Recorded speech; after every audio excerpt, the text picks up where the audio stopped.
What's up guys? Welcome back to the channel. Today we're going to be going over 5 mistakes you need to avoid when collecting, whether you're just starting or have been in the hobby for years. Trust me, we've all made some of these mistakes at some point, but if you want to save money, avoid frustration, and build a solid collection you actually love, stay tuned and let's jump in.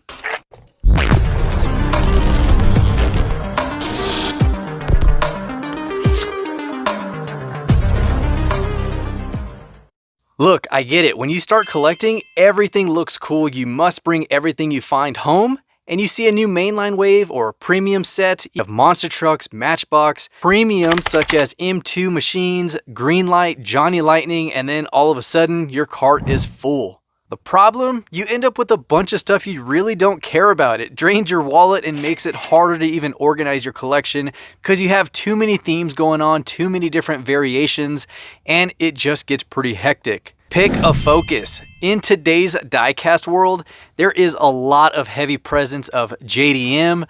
There's a large presence of muscle cars, super exotics, everything you have, even movie cars. There's a lot to choose from. So set collecting goals like completing a series or chasing rare pieces. Don't impulse buy just because a car is new. A focused collection looks way better, it's easier to manage, and will mean more to you in the long run. Check out Chris over at Furiously Collecting and his theme of Fast and the Furious cars. It is by far the best display I've ever seen as far as a collection, but there are various channels and collectors that do the exact same thing where they stick to a theme, and it just makes collecting a little bit more fun because they have a sole focus and a purpose to their collection. Overpaying for hype cars way too soon. Every time a new wave of cars drop, people rush to grab the rare ones and boom, scalpers list them online for 10 times the retail. A lot of people panic and overpay thinking the car will never be available again. But guess what? Most of the time, those cars eventually restock.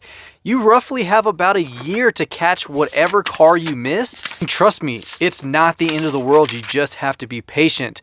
Many castings get restocked at stores like Walmart, Target, and even grocery stores. So if you're only sticking to Walmart and Target, you're really missing out because stores like Kroger, even Myers, they have their own exclusives, of course, going into auto stores as well. O'Reilly's features a lot of M2 exclusives. AutoZone has big time muscle exclusives, as well as Hot Wheels in their stores. Trust me, patience pays off. Don't let FOMO make you spend more than you have to. Ignoring card condition if you collect carded cars.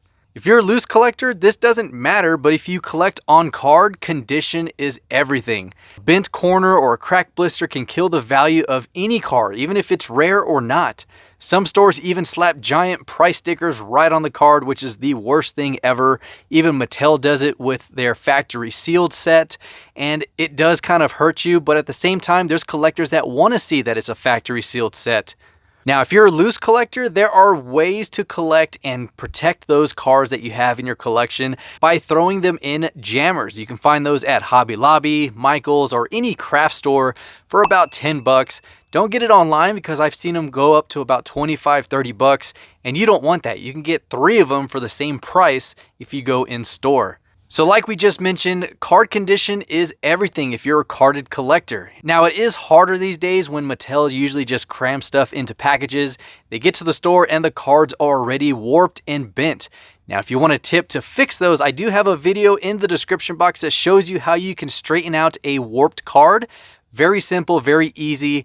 And of course, it's not going to get out the wrinkles, but it gets it better than it was before. It's always good to have a good condition card when you're looking to trade because the other person might want that condition card and it just helps you out in the overall trade aspect. And of course, if you're using platforms like Whatnot to purchase cars, avoid buying poorly packaged ones and ask for photos. Most of the time, the sellers are pretty good at showing you photos or even in their live streams. So store your cars properly and use protectors, especially for those valued cars. You just never know when you might need to trade it for something you really need. Not researching before buying, especially those rare cars. Scammers are out there. If you don't know how to spot a real treasure hunt, an RLC, or even a convention card, you can get ripped off really fast. Even legit sellers sometimes mislabel cars and you end up overpaying for something that's not even what you think it is. Now, the biggest thing comes in with the fake or even real supers. The difference in paint, tires, and the TH logo makes a huge difference because there are customizers that know how to make a fake or replica super, or even a car that was very, very hard to find, like the iconic Camaro. That one is very hard to find on carded condition. And of course, there are a bunch of reproduction and people do make their own cards. So just be cautious and know what you're looking for. Learn the details. Supers have Spectraflame paint, real riders, and a TH logo. And of course, check official lists from Hot Wheels sites to confirm those rare releases.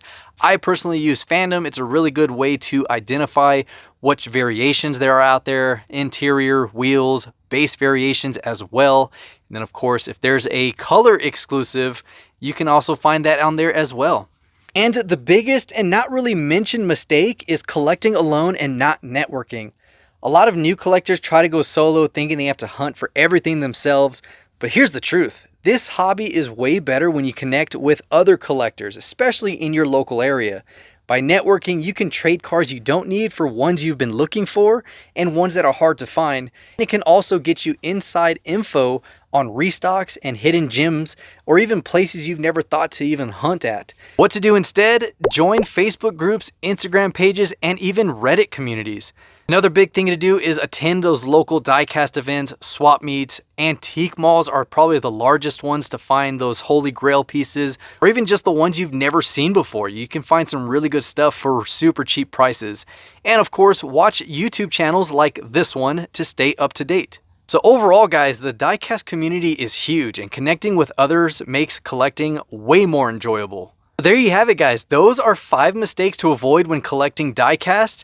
Did any of these hit home for you? If they did, let me know in the comments. If you enjoyed this episode, drop a like, hit subscribe, and of course, turn on the notifications so you don't miss out on the next one. And as always, happy hunting.